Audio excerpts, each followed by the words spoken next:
ഇന്ന് നമ്മൾ കാണാൻ പോകുന്നത് 2024 റിലീസ് ചെയ്ത ഒരു ബ്രിട്ടീഷ് ഐറിഷ് ഹൊറർ മൂവിയാണ്. ചിത്രത്തിന്റെ പേര് ലോർഡ് ഓഫ് മിസ്റൂൾ.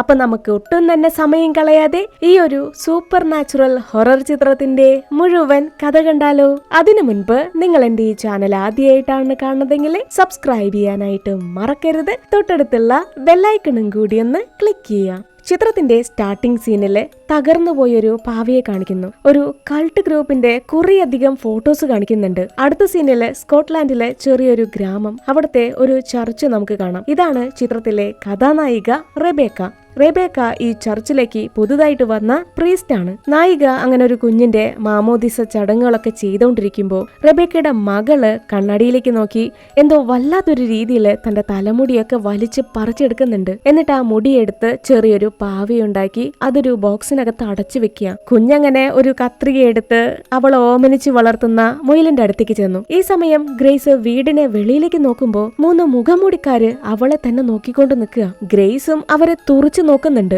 കുറച്ചു കഴിഞ്ഞ് റെബേക്ക വീട്ടിലെത്തി നോക്കുമ്പോൾ ഗ്രേസിന്റെ കൈ മുറിഞ്ഞിരിക്കുകയാണ്. ഗ്രേസ് മുയലിനെ കത്രിക വെച്ച് എന്തോ ചെയ്യാൻ നോക്കി മുയലെ കുഞ്ഞിനെ തിരിച്ചാക്രമിച്ചു. ഇത് കണ്ട് റെബേക്ക ഹസ്ബൻഡിനെ വഴക്ക് പറയുന്നുണ്ട്. ഇതാണ് റെബേക്കയുടെ സ്നേഹനിധിയായ ഭർത്താവ് ഹെൻറി. ഈ സമയം ആ ഗ്രാമത്തിലെ എല്ലാവരും ഹാർവെസ്റ്റ് ഫെസ്റ്റിവൽ ആഘോഷിക്കാനുള്ള തയ്യാറെടുപ്പിലാണ്. എന്നാൽ റെബേക്കയും ഹെൻറിയും ഈ ഗ്രാമത്തിലേക്ക് വന്നിട്ട് അധികമായിട്ടില്ല. ഒരു 10 മാസേ ആയിട്ടുള്ളൂ. അവർക്ക് ഈ ഗ്രാമത്തിന്റെ കൾച്ചർ, ചരിത്രം ഇതൊന്നും തന്നെ അറിയത്തില്ല. അതുകൊണ്ട് തന്നെ റെബേക്കയ്ക്ക് ഇതിലൊന്നും ഒട്ടും തന്നെ താല്പര്യം ഉണ്ടായിരുന്നില്ല. എന്നാൽ ഗ്രേസ് പഠിക്കുന്ന സ്കൂളിൽ നിന്ന് ഗ്രേസിനെയാണ് മാലാഖിയായിട്ട് സെലക്ട് ചെയ്തിരിക്കുന്നത്. Harvest Angel. അത് ഈ ഉത്സവത്തിന്റെ ഭാഗമാണ്. എല്ലാവരും പലതരത്തിലുള്ള വേഷങ്ങളൊക്കെ കെട്ടി മുഖംമൂടിയൊക്കെ വെച്ച് ഫുഡും പാട്ടും ഡാൻസും ഒക്കെ ആയിട്ട് ഹാർവെസ്റ്റ് ഫെസ്റ്റിവൽ ആഘോഷിക്കുകയാണ്. ഈ ഗ്രാമത്തിലുള്ള എല്ലാവരും തന്നെ കർഷകരാണ്. അതുകൊണ്ടാണ് അവരിപ്പോഴും ഇതുപോലുള്ള ആചാരങ്ങളൊക്കെ നിലനിർത്തി പോകുന്നത്. ഇപ്പോ റെബേക്ക ഭർത്താവിനോട് തന്റെ മകളുടെ പെരുമാറ്റത്തെ കുറിച്ച് സംസാരിക്കുന്നുണ്ട്. ഗ്രേസിന്റെ പെരുമാറ്റത്തില് നല്ല മാറ്റമുണ്ട്.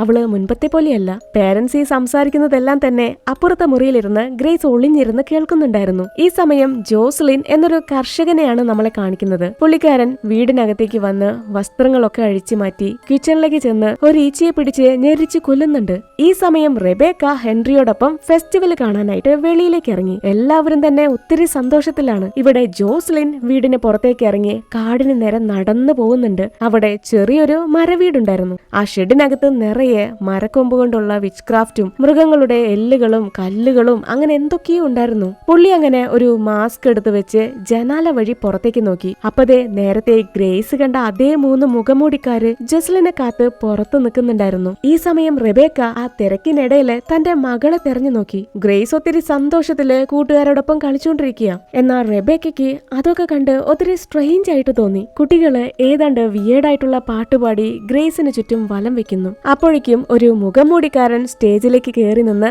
നാട്ടുകാരോട് സംസാരിക്കാൻ തുടങ്ങി. നമ്മുടെ ഹാർവെസ്റ്റ് കംപ്ലീറ്റ് ആയിരിക്കുകയാണ്. ഇത് കേട്ട് നാട്ടുകാരെ കൈയടിച്ച് ചിരിക്കുന്നു. ലോർഡ് ഓഫ് മിസ്റൂൾ എന്ന് ഉറക്കെ പറയുന്നുണ്ട്. ആ മുഖംമൂടിക്കാരൻ മറ്റാരുമല്ല, അത് ജസ്ലിൻ ആണ്. പുള്ളിക്കാരൻ ഒരു ലീഡറിനെ പോലെയാണ് സംസാരിക്കുന്നത്. അതായത് ആ ഗ്രാമത്തിന്റെ ഒരു തലവനെ പോലെ. ആ ഗ്രാമത്തിലെ ആളുകള് ജസ്ലിനെ ഒരു ദൈവമായിട്ടാണ് കാണുന്നത്. ഞാൻ ഇന്ന് വന്നിരിക്കുന്നത് നിങ്ങളെ ലീഡ് ചെയ്യാൻ മാത്രമല്ല, നിങ്ങളെ രക്ഷിക്കാനാണ്. നിങ്ങൾ ആരും അവനെ പേടിക്കരുത്. അവന്റെ പേര് ഉറക്കെ പറയണം. അവിടെ കൂടി നിന്ന എല്ലാവരും ആ ഡീമന്റെ പേര് പറയുന്നുണ്ട്, ഗെലഗോഗ്. ആ സമയം ആ സാത്താന്റെ വേഷം ധരിച്ച് ഒരാൾ അങ്ങോട്ട് വരുന്നു. നാട്ടുകാരെ ആർത്ത് വിളിച്ച് കൈയടിച്ച് ആ ഡീമനെ സ്വാഗതം ചെയ്യുന്നുണ്ട്. ഈ ഗെലഗോഗ് എന്നത് കൃഷിയെ സംരക്ഷിച്ചിരുന്ന ഒരു ഡീമനായിരുന്നു. ഗ്രാമത്തിലുള്ളവരെ കൃഷിസ്ഥലങ്ങളിലെ ഹാർവെസ്റ്റ് കഴിഞ്ഞാല് ആ ഡീമന് കുറെ സമ്മാനങ്ങൾ കൊടുക്കും. ഫ്രൂട്ട്സ്, പൂക്കള്, വൈൻ, ആട്, കോഴി, മൃഗങ്ങള് അങ്ങനെ എന്തെങ്കിലുമൊക്കെ ആ ഡീമനെ ഗിഫ്റ്റ് ആയിട്ട് കൊടുക്കും. അങ്ങനെ 4 ദിവസത്തെ ഉത്സവം കഴിഞ്ഞ് ആ ഡീമനെ അവര് തന്നെ ഓടിച്ചു വിടും. അതായത് ജസ്ലിൻ ആ പിശാചിനെ ഓടിച്ചു വിടും.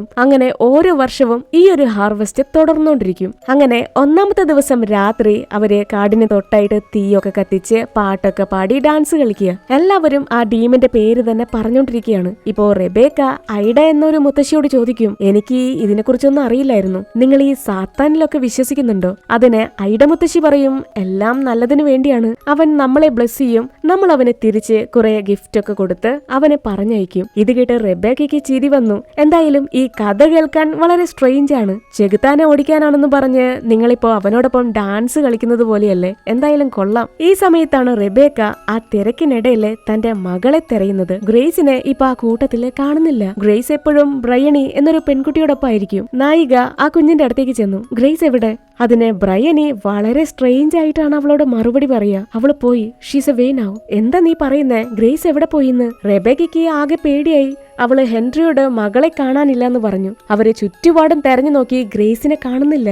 ഇനി കാട്ടിലേക്ക് പോയി കാണൂ. റെബേക്ക മകളെ തെരഞ്ഞ് കാടിനുള്ളിലേക്ക് പോവുകയാണ്. റെബേക്ക അങ്ങനെ കുഞ്ഞിനെ തെരഞ്ഞ് കാടിനുള്ളിലേക്ക് ചെല്ലുമ്പോ കുറച്ച് ദൂരെയായിട്ട് ഗ്രേസിനെ കാണാം. കുഞ്ഞിനെ ആ ഡീമിന്റെ വേഷം ധരിച്ച ആളാണ് വിളിച്ചോണ്ട് പോകുന്നത്. ഗ്രേസ് നിക്ക്, നീ എവിടെ പോവാ? റെബേക്ക കുഞ്ഞിനെ ഉറക്കെ വിളിച്ചു നോക്കിയെങ്കിലും ഗ്രേസ് തിരിഞ്ഞു നോക്കിയില്ല. ആ ഡീമന്റെ വേഷം ധരിച്ച ആളോടൊപ്പം കാട്ടിലേക്ക് പോവുകയാണ്. റെബേക്ക അങ്ങനെ കുഞ്ഞിന്റെ പിന്നാലെ ഓടുന്ന വെപ്രാളത്തില് കാല് തന്നെ തലയും കുത്തി താഴേക്ക് വീണു. പിന്നെ എണീറ്റ് നോക്കുമ്പോ കുഞ്ഞിനെ കാണുന്നില്ല. പക്ഷേ ഗ്രേസിനെ കാണാതായ അതേ സ്പോട്ടില് മരങ്ങള് നിറയെ എന്തൊക്കെയോ തൂക്കിയിട്ടിരുന്നു. കുറെ കല്ലുകള്, മൃഗങ്ങളുടെ അസ്ഥികൂടങ്ങള്, അങ്ങനെ എന്തൊക്കെയോ. പിറ്റേ ദിവസം കുഞ്ഞിനെ കാണാനില്ല എന്നറിഞ്ഞ് പോലീസുകാര് റെബേക്കയുടെ വീട്ടിലെത്തി. റെബേക്ക നടന്ന കാര്യങ്ങളൊക്കെ പോലീസുകാരോട് പറയുന്നുണ്ടെങ്കിലും ആ ഓഫീസർ അവളോട് ചോദിച്ചത് തന്നെ ചോദിച്ചുകൊണ്ടിരിക്കുക.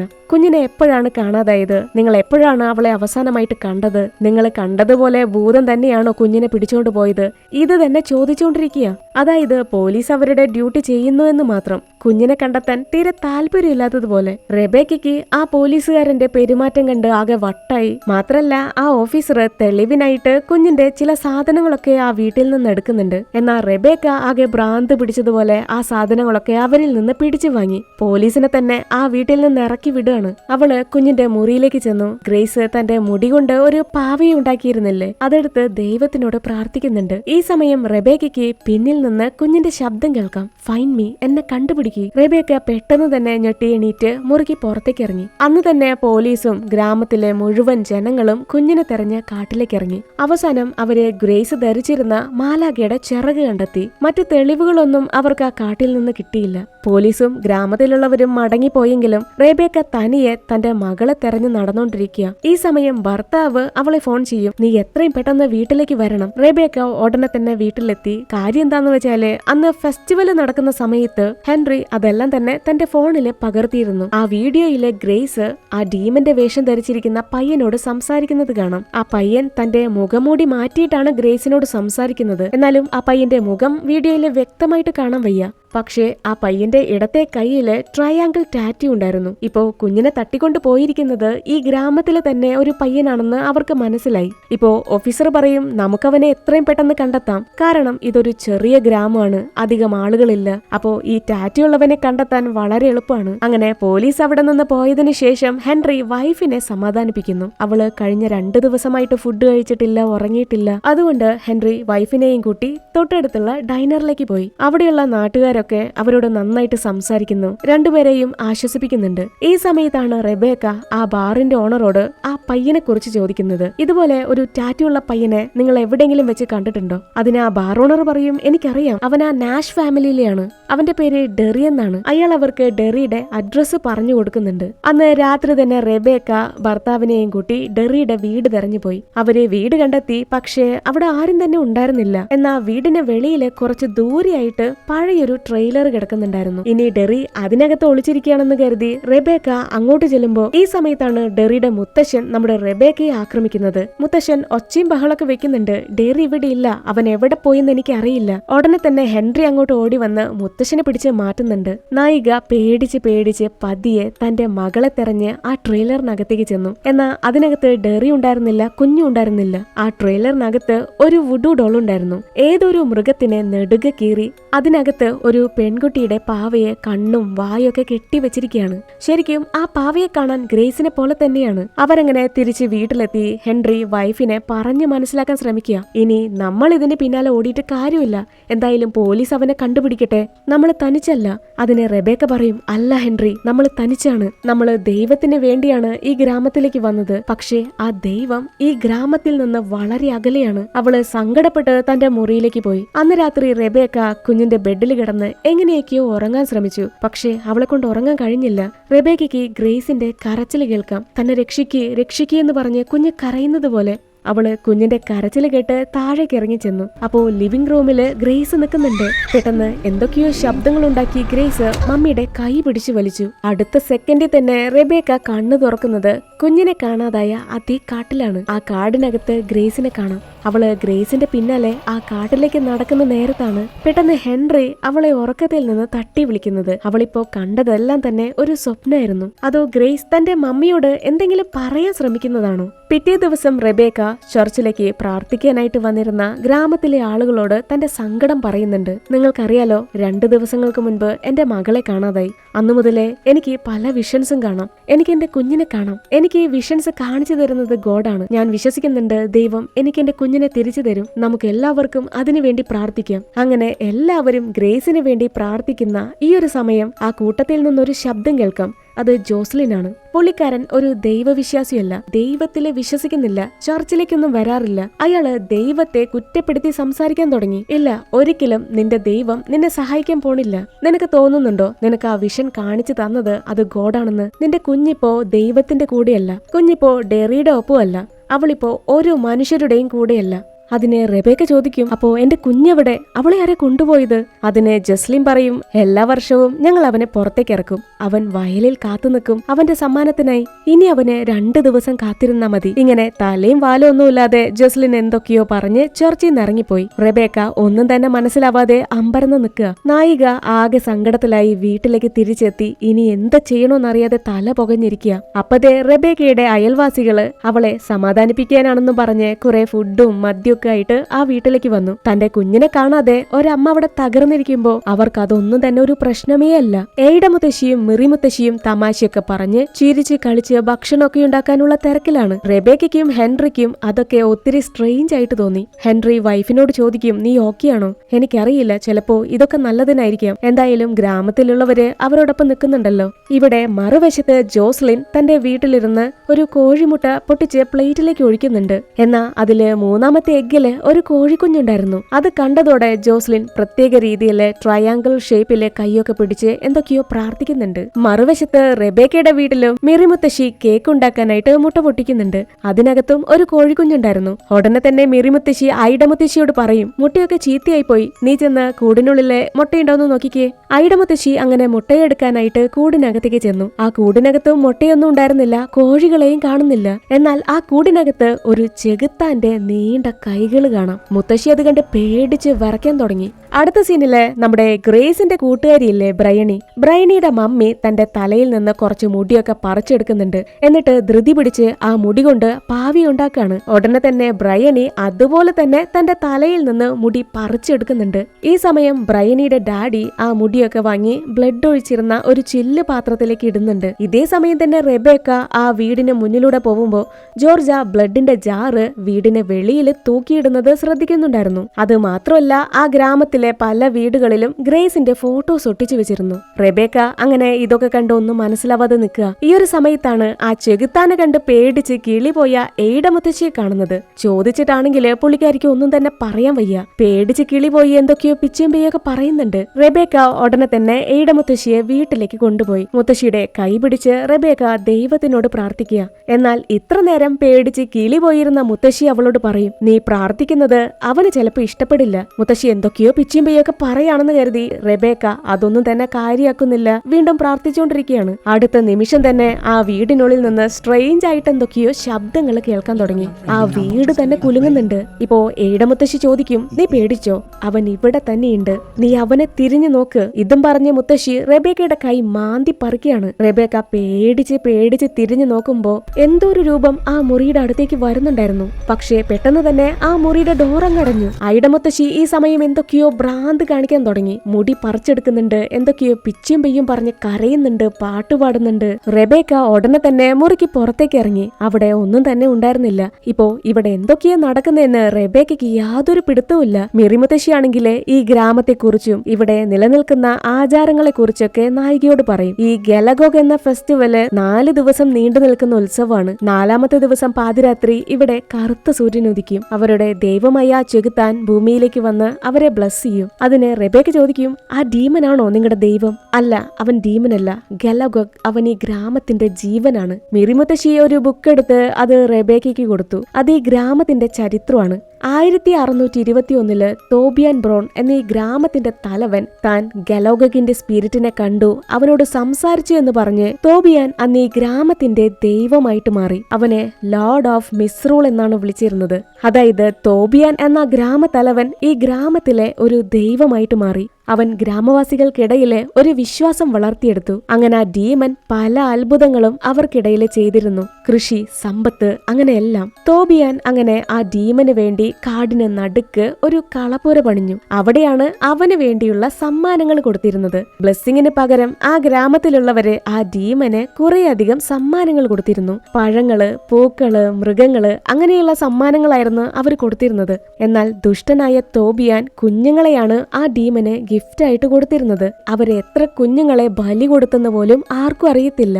അങ്ങനെയിരിക്കെ ചെകുത്താന് വേണ്ടി കുഞ്ഞുങ്ങളെ ബലി കൊടുക്കുന്ന കാര്യം ചർച്ചിലെ ആളുകൾ അറിഞ്ഞു. ചർച്ച് അങ്ങനെ തോബിയാനെയും അവന്റെ കൂട്ടാളികളെയും തലയിൽ ചാക്കൊക്കെ കെട്ടിവെച്ച് അവരുടെ തല തന്നെ കത്തിച്ചു കളഞ്ഞു. ആ ഒരു കൾട്ട് ഗ്രൂപ്പിനെ തന്നെ ചർച്ച് ചുട്ടെരിച്ച് കൊന്നുകളഞ്ഞു. അന്നത്തോടെയാണ് ആ ഒരു കൾട്ട് ഗ്രൂപ്പ് അവസാനിച്ചത്. എന്നാൽ പല വർഷങ്ങൾക്ക് ശേഷം ഈ ഗ്രാമത്തിലെ ആളുകള് വീണ്ടും ഗെലോഗോഗിനെ ആരാധിക്കാൻ തുടങ്ങി. അവന് വേണ്ടി സമ്മാനങ്ങളും കൊടുക്കാൻ തുടങ്ങി. ഇപ്പോ മിറിമുത്തശ്ശി മറ്റൊരു കാര്യം റെബേക്കയോട് പറയും. 12 വർഷങ്ങൾക്ക് മുൻപ് ഗ്രേസിനെ പോലെ തന്നെ ഒരു കൊച്ചു പയ്യനെ ഈ ഗ്രാമത്തിൽ നിന്ന് കാണാതായി. തോമസ്. അവൻ എന്ത് പറ്റിയെന്ന് ഇന്ന് വരെയും ആർക്കും തന്നെ അറിയില്ല. അവന്റെ ഡെഡ് ബോഡി പോലും കണ്ടെത്താൻ കഴിഞ്ഞില്ല. ഇത് കേട്ട് റെബേക്ക ആകെ അമ്പരന്നിരിക്കുമ്പോ അങ്ങോട്ടേക്ക് ഐഡമുത്തശ്ശി വന്നിട്ട് പറയും, അവൻ നിന്റെ ഗ്രേസിനെയും തോമസിനെയും കൊണ്ടുപോയി. അവൻ നിന്നെയും കൊണ്ടുപോകുമെന്ന് പറഞ്ഞ് മുത്തശ്ശി ഒരു ഭ്രാന്തിയെ പോലെ അലറി വിളിക്കാൻ തുടങ്ങി. റെബേക്ക പിന്നെ ഒരു നിമിഷം പോലും ആ വീടിനകത്ത് നിന്നില്ല. പെട്ടെന്ന് തന്നെ പുറത്തേക്ക് ഇറങ്ങി. ഈ സമയത്താണ് ഗ്രേസിനെ തെരഞ്ഞുകൊണ്ടിരിക്കുന്ന പോലീസ് ഓഫീസർ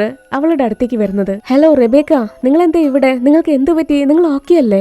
സോറി, ഞങ്ങൾ ഒന്നുകൂടി ഗ്രേസിനെ ആ കാടിനകത്ത് തെരയാൻ പോവാണ്. ഇപ്പോ റെബേക്ക ദേഷ്യത്തോടെ പോലീസ് ഓഫീസറോട് ചോദിക്കും, നിങ്ങൾ എന്താ എന്നോട് തോമസിന്റെ കാര്യം പറയാതിരുന്നത്? അവൻ എന്താ പറ്റിയത്? അതിന് ഓഫീസർ പറയും, അതിനെക്കുറിച്ച് നീ അറിയാതിരിക്കുന്നതായിരിക്കും നിനക്ക് നല്ലത്, അല്ലെങ്കിൽ നീയും ജോസ്ലിനെ പോലെയായിട്ട് മാറും. ഇതും പറഞ്ഞ് ഓഫീസർ അവിടെ നിന്ന് പോയി. അപ്പോ കാണാതായ തോമസ് എന്ന് പറയുന്ന പയ്യൻ അത് ജോസ്ലിന്റെ മകനായിരുന്നു. അങ്ങനെ റെബേക്ക തോമസിനെ കുറിച്ച് തിരക്കാനായിട്ട് നേരെ ജോസ്ലിന്റെ വീട്ടിലേക്ക് ചെന്നു. ജോസ്ലിൻ ദൈവത്തിൽ വിശ്വസിക്കുന്നില്ല, ചർച്ചിലേക്കൊന്നും വരാറില്ലല്ലോ. ഇപ്പോ റെബേക്ക ചോദിക്കും, നിന്റെ മകനെ കാണാതായതുകൊണ്ടാണോ നിങ്ങൾ ദൈവത്തിൽ നിന്ന് അകന്നുപോയത്? സ്വന്തം കുഞ്ഞിനെ നഷ്ടപ്പെടുക എന്ന് പറയുന്നത് ഈ ലോകത്തിലെ ഏറ്റവും വലിയ വേദനയാണ്, അതെനിക്കറിയാം. പക്ഷേ ജോസ്ലിൻ, നിങ്ങൾ ആളുകളെ ഭയപ്പെടുത്തുവാണ്. അതായത് ജോസ്ലിനാണ് ഗെലോഗോഗ് എന്ന ഈ ഫെസ്റ്റിവല് ഈ ഗ്രാമത്തിലേക്ക് വീണ്ടും കൊണ്ടുവന്നതും ആ ഡീമനെ ആരാധിക്കാനും ആളുകളെ പ്രേരിപ്പിക്കുന്നതും. എല്ലാവർക്കും ജോസ്ലിനെ പേടിയാണ്. ഗ്രാമത്തിലുള്ളവര് ചർച്ചിലേക്ക് വരുന്നുണ്ടെങ്കിലും അവരെല്ലാവരും ഭയപ്പെടുന്നതും വിശ്വസിക്കുന്നതും ഒരു ചെകുത്താനെയാണ്. ജസ്ലിൻ പ്ലീസ്, ഇതെല്ലാം തന്നെ സ്റ്റോപ്പ് ചെയ്യണം. അതിന് അയാൾ പറയും, എന്ത് സ്റ്റോപ്പ് ചെയ്യണം? ഞാൻ തുടങ്ങി വെക്കാത്ത എന്ത് കാര്യമാണ് ഞാൻ സ്റ്റോപ്പ് ചെയ്യേണ്ടത്? അതിന് റെബേക്ക, പിന്നെ ആരെ ഇതൊക്കെ തുടങ്ങി വെച്ചത്? അത് നിങ്ങളല്ലേ? ജസ്ലിൻ എന്തോ മനസ്സിൽ ഉറപ്പിച്ചതുപോലെ റെബേക്കയെ കോഫി കുടിക്കാനായിട്ട് അകത്തേക്ക് വിളിക്കുന്നുണ്ട്. അവൾക്കാണെങ്കിലേ പുള്ളിക്കാരനെ തീരെ വിശ്വാസമില്ല. അവൾ ആ കോഫി കുടിക്കത്തില്ല. ഈ ഒരു സമയത്താണ് ജസ്ലിന്റെ മകന്റെ ഫോട്ടോയില് റെബേക്കയുടെ മകളെ തട്ടിക്കൊണ്ടുപോയ പയ്യന്റെ ഫോട്ടോ ശ്രദ്ധിക്കുന്നത്. അത് ഡെറിയാണ്. അപ്പോ തോമസിനെ കാണാതായതിന് പിന്നില് ഡെറി തന്നെയാണോ? കാരണം ഇപ്പോ ഗ്രേസിനെ തട്ടിക്കൊണ്ടുപോയിരിക്കുന്നത് ഡെറിയല്ലേ? അതിന് ജോസ്ലിൻ പറയുന്നത്, ചിലപ്പോ ആയിരിക്കാം, അത് ഡെറി ആയിരിക്കാം. പക്ഷേ അത് കണ്ടെത്തണമെങ്കിലേ നീ അവനെ വിശ്വസിക്കണം, ഗെലോഗോഗിനെ വിശ്വസിക്കണം. അവനാണ് നിനക്ക് മകളെ കുറിച്ചുള്ള വിഷൻസ് കാണിച്ചു തരുന്നത്. അത് നിന്റെ ഗോഡല്ല. എന്നാൽ റെബേക്ക അത് വിശ്വസിക്കാൻ തയ്യാറല്ല. ജസ്ലിൻ, ആ ഡീമൻ വെറും കെട്ടുകഥയാണ്. കുട്ടികളെ കാണാതായതിന് പിന്നില് മനുഷ്യരാണ്, അല്ലാതെ വെറും കഥകളല്ല. എന്തൊക്കെ പറഞ്ഞിട്ടും റെബേക്ക ആ ഡീമന്റെ വഴിക്ക് വരുന്നില്ല എന്ന് അയാൾക്ക് മനസ്സിലായി. അതുകൊണ്ട് ഗെലോഗോഗ് അവർക്ക് ബ്ലെസ്സിങ് തരുന്നതിന്റെ അടയാളങ്ങള് അവൾക്ക് കാണിച്ചു കൊടുക്കും. ആദ്യത്തെ അടയാളം അത് ബ്ലഡ് ആണ്. രണ്ടാമത്തെ അടയാളം അത് മുടിയാണ്. ഇനി മൂന്നാമത്തെ അടയാളം തീയാണ്. അവൻ ഈ ഭൂമിയിലേക്ക് വരുന്നതിന്റെ അവസാന അടയാളം അത് പാതിരാത്രിയിലെ കറുത്ത സൂര്യനാണ്. ജസ്ലിൻ ഇങ്ങനെ ഓരോരോ കാര്യങ്ങൾ പറഞ്ഞ് റെബേക്കയുടെ മനസ്സ് മാറ്റാൻ ശ്രമിക്കുന്ന നേരത്താണ് അവൾക്ക് ഭർത്താവിന്റെ ഫോൺ കോൾ വരുന്നത്. പോലീസ് ഓൾമോസ്റ്റ് ഡെറിയെ പിടികൂടിയതായിരുന്നു. എന്നാ അവൻ ചാടിപ്പോയി. അവൻ കാടിനുള്ളിലേക്ക് രക്ഷപ്പെട്ടോടി. അന്ന് രാത്രി തന്നെ നായിക ഡെറിയെ തെരഞ്ഞ് കാട്ടിലേക്ക് ഇറങ്ങി. ഈ സമയം കുറച്ച് ദൂരെ നിന്ന് അവൾക്കൊരു പയ്യന്റെ കരച്ചില് കേൾക്കാം. ഞാനല്ല, എനിക്കറിയില്ല, ഞാനല്ല നിന്റെ മകളെ കൊണ്ടുപോയത്. അവൾക്ക് ആ ഇരുട്ടിലെ തലയില് വലിയ കൊമ്പൊക്കെ ആയിട്ട് ഒരു രൂപത്തെ കാണും. പെട്ടെന്ന് തന്നെ ആ രൂപം അവിടെ നിന്ന് മറഞ്ഞുപോയി. ഇപ്പോ ആ കാടിനകത്ത് കൂടി കരഞ്ഞുകൊണ്ട് ഓടുന്നത് അത് ഡെറിയാണ്. അവള് അവന്റെ പിന്നാലെ ഓടിച്ചെന്നെങ്കിലും അന്ന് ഗ്രേസിനെ കാണാതായ അതേ സ്പോട്ടിൽ വെച്ച് തന്നെ ഡെറിയെ കാണാതായി. അവൻ പെട്ടെന്ന് തന്നെ വാനിഷ് ആയി പോയി. ഇപ്പോ അവൾക്ക് ആ മൈതാനത്തിലെ ആ ചെകുത്താന്റെ ഇരുട്ടുമൂടിയ കളപ്പുര കാണാം. ആ ഒരു കാഴ്ച പെട്ടെന്ന് തന്നെ ഇല്ലാതായി. പിറ്റേ ദിവസം റെബേക്ക മകളെ കുറിച്ച് തിരക്കാനായിട്ട് കമ്മ്യൂണിറ്റി ക്ലബിലേക്ക് ചെന്നു. അവിടെ കുറെ കുട്ടികള് ഓരോ ക്രാഫ്റ്റ് ഒക്കെ ഉണ്ടാക്കി കളിച്ചോണ്ടിരിക്കുക. ഗ്രേസിന്റെ ഏറ്റവും അടുത്ത കൂട്ടുകാരിയാണ് ബ്രയണി. അവളോട് ഗ്രേസിനെ കുറിച്ച് ചോദിക്കേണ്ട താമസം ബ്രയണി വളരെ മോശമായ ഭാഷയിലാണ് റെബേക്കയോട് സംസാരിക്കുന്നത്. അവിടെയുള്ള എല്ലാ കുഞ്ഞുങ്ങളും അവളെ നോക്കി ചീത്ത വാക്കുകൾ പറയാൻ തുടങ്ങി. റെബേക്കയ്ക്കാണെങ്കിൽ അതൊന്നും തന്നെ വിശ്വസിക്കാനേ കഴിഞ്ഞില്ല. കുഞ്ഞുങ്ങൾ അവളെ അത്രയും മോശമായിട്ട് ഇൻസൾട്ട് ചെയ്യാണ്. ആകെപ്പാടെ കൺട്രോൾ നഷ്ടപ്പെട്ട റെബേക്ക ആ ഒരു ദേഷ്യത്തില് ബ്രയണിയുടെ മുഖത്തടിച്ചു. മറ്റു കുട്ടികളെല്ലാവരും അത് കണ്ടാകെ പേടിച്ചു പോയി, ആകെ സൈലന്റ് ആയി. പെട്ടെന്ന് തന്നെ അവരെല്ലാവരും പുറത്തേക്ക് ഓടിപ്പോയി. ഇപ്പോ ബ്രയണി ആണെങ്കിൽ നല്ല കുട്ടിയായിട്ട് ഇവിടെ നടക്കുന്ന എല്ലാ കാര്യങ്ങളും റെബേക്കയോട് പറയും. കുട്ടികൾ എല്ലാവരും സ്കൂൾ വിട്ടു കഴിഞ്ഞാല് ഈ ഒരു നേച്ചർ ക്ലബിലേക്ക് വരും. ഇവിടെ ഒരു സീക്രട്ട് ഡോർ ഉണ്ട്. അവിടെ വെച്ചിട്ടാണ് കുട്ടികള് അവരുടെ മുടി പറിച്ചെടുത്ത് പാവിയൊക്കെ ഉണ്ടാക്കാനായിട്ട് തുടങ്ങിയത്. സീക്രട്ട് ഡോറോ? അതെവിടെയാ? ബ്രയണി ഒരു ചാവി എടുത്ത് ആ ക്ലബിനുള്ളിലെ ബേസ്മെന്റിലേക്കുള്ള ഡോറ് തുറന്നു. ആ ബേസ്മെന്റിനകത്ത് നിറയെ മൃഗങ്ങളുടെ തലയോട്ടി, അസ്ഥികൂടങ്ങള്, മരച്ചില്ലുകള്, കല്ലുകള്, അങ്ങനെ എന്തൊക്കെയോ ഉണ്ടായിരുന്നു. ഈ ഒരു കൾട്ട് ഗ്രൂപ്പിന്റെ നേതാവ് അത് ജോസലിനാണ്. പുള്ളിക്കാരനാണ് ഈ ഗ്രാമത്തിലുള്ളവരെ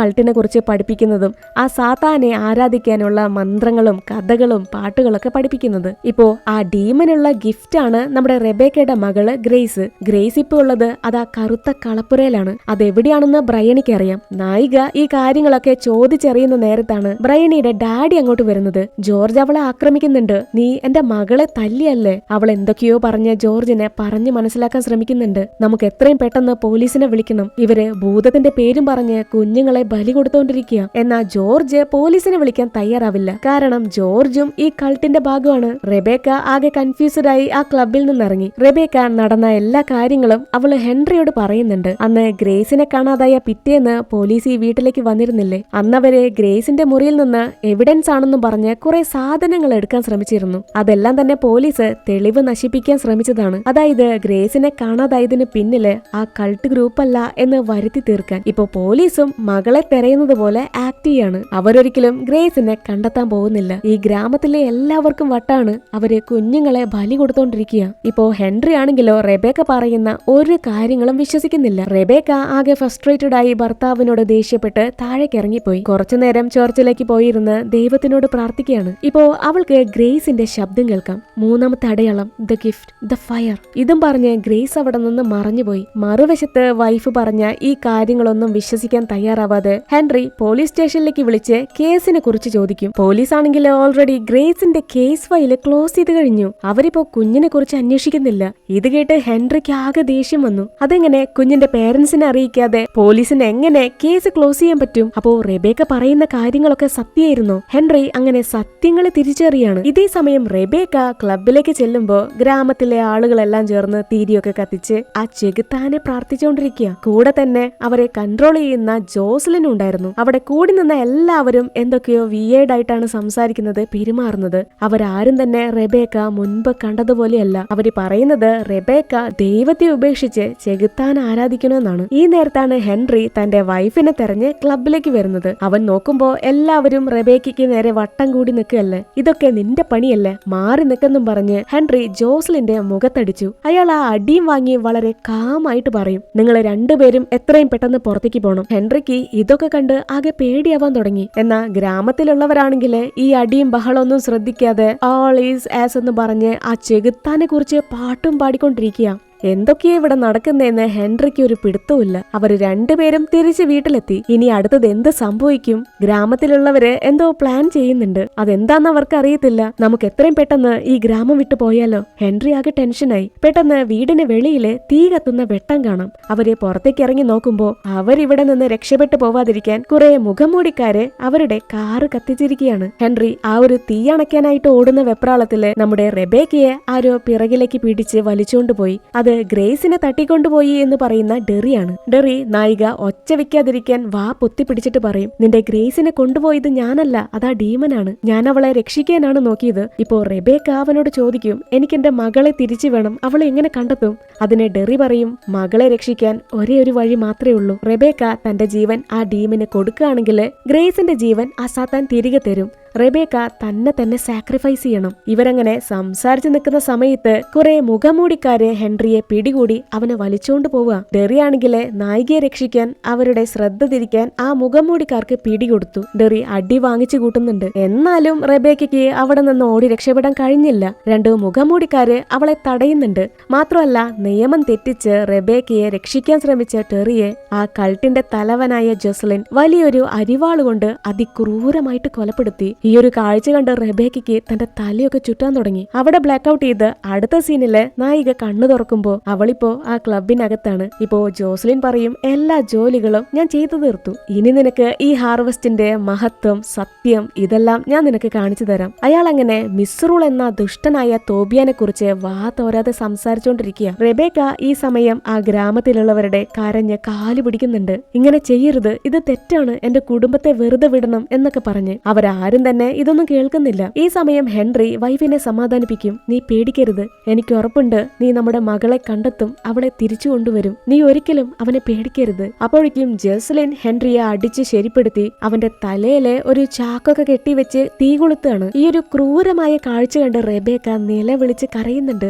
ഇതും ഈ കൾട്ടിന്റെ ഭാഗമാണോ എന്ന് ചോദിച്ചാല് ഒരിക്കലും അല്ല, ഇത് ജോസ്ലിന്റെ പേഴ്സണൽ റിവെഞ്ച് ആണ്. ഹെൻറി അവനെ പരസ്യമായിട്ട് ക്ലബിൽ വെച്ച് തല്ലിയില്ലേ, അതിന്റെ പ്രതികാരമാണ്. അതായത് ഈ ഗ്രാമത്തിലെ എല്ലാവർക്കും ജോസ്ലിനെ പേടിയാണ്. അങ്ങനെയുള്ളപ്പോ ഹെൻറി അയാളെ തല്ലിയത് അതൊരു നാണക്കേടായിരുന്നു. കാരണം അയാള് സ്വയമേ താനൊരു ദൈവമാണെന്നാണ് വിശ്വസിക്കുന്നത്. അടുത്ത സീനിലെ 3 സ്ഥലങ്ങളിലെ തീയൊക്കെ കത്തിച്ച് ഗ്രാമത്തിലുള്ളവര് നൃത്തം വെക്കുന്നു, പാട്ടുപാടുന്നു. റെബേക്ക ആ തീയിലേക്ക് നോക്കി യാതൊരു ഇമോഷനും ഇല്ലാതെ നിൽക്കുന്നുണ്ട്. അവൾക്കും മറ്റൊരു മാർഗവുമില്ല. റെബേക്കയും ഒടുവിൽ ആ സാത്താനെ ആരാധിച്ച് പാടാൻ തുടങ്ങി. ഇപ്പോ അവളും ആ ഒരു കൾട്ട് ഗ്രൂപ്പിലെ ഒരംഗമായിട്ട് മാറി. അവള് തന്റെ മുടി പറിച്ചെടുക്കുന്നു, അതുകൊണ്ടൊരു പാവയെ ഉണ്ടാക്കുന്നു. ഇനി എന്ത് വേണം? റെബേക്ക ആ സാത്താനെ മുഴുവനായിട്ടും വിശ്വസിക്കണമെങ്കിൽ ആ സാത്താനെ നേരിട്ട് കാണണം. അവളങ്ങനെ ആ സാത്താനെ കാണാനായിട്ട് കാട്ടിലേക്ക് നടന്നു. ഇപ്പോ അവിടെ ആ ഇരുട്ട് നിറഞ്ഞ കളപ്പുര കാണാം. ആകാശത്ത് കറുത്ത നിറത്തിലുള്ള സൂര്യനെ കാണാം. റെബേക്ക പതിയെ ആ കളപ്പുരയിലേക്ക് ചെന്നു. അതിനകത്തും ആകെ ഇരുട്ടാണ്. കുറച്ച് ദൂരെയായിട്ട് മരങ്ങൾ കൊണ്ടുള്ള ഒരു സിംഹാസനം കാണാം. അവിടെ ഒരു പെൺകുട്ടിയുണ്ട്. അത് ഗ്രേസ് ആണ്. അവളുടെ കണ്ണും വായൊക്കെ മൂടി കെട്ടിയിരുന്നു. റെബേക്ക പെട്ടെന്ന് തന്നെ കുഞ്ഞിന്റെ അടുത്തേക്ക് ഓടിച്ചെന്ന് ഗ്രേസിന്റെ കണ്ണിലെ കെട്ടൊക്കെ അഴിച്ചു മാറ്റി. ഗ്രേസ്, നമുക്ക് പോവാം. അതിന് ഗ്രേസ് പറയും, ഇല്ല, നമുക്ക് പോവാൻ പറ്റില്ല. ഇപ്പോ റെബേക്കയ്ക്ക് ആ ഇരുട്ടിൽ നിന്ന് ആ ഡീമന്റെ അലർച്ച കേൾക്കാം. അവള് തിരിഞ്ഞു നോക്കുമ്പോ ആ ഡീമൻ റെബേക്കയുടെ അടുത്തേക്ക് വന്നോണ്ടിരിക്കുക. അവള് ഹെൻറി പറഞ്ഞതുപോലെ ആ ചെകുത്താനെ കണ്ട് ഭയന്നില്ല. അവള് ധൈര്യത്തോടെ തന്നെ ആ ഡീമന്റെ മുഖത്തേക്ക് നോക്കി. ഉടനെ തന്നെ റെബേക്ക താഴ്മയോടെ മുട്ടുകുത്തിയിരുന്ന് തന്റെ തലമുടി കൊണ്ടൊരു പാവയുണ്ടാക്കിയിരുന്നില്ലേ, അതാ ഡീമന് ഗിഫ്റ്റ് ആയിട്ട് കൊടുക്കാണ് തന്റെ മകൾക്ക് പകരം. അടുത്ത സീനില് റെബേക്ക മകളെയും കൊണ്ട് കാട്ടിൽ നിന്ന് തിരിച്ചു വന്നു. ആ കളപ്പുര അവിടെ നിന്ന് വാനിഷായി പോയി. ഗ്രാമത്തിലുള്ളവര് ആ കാഴ്ച കണ്ട് അമ്പരന്ന് നിൽക്കുക.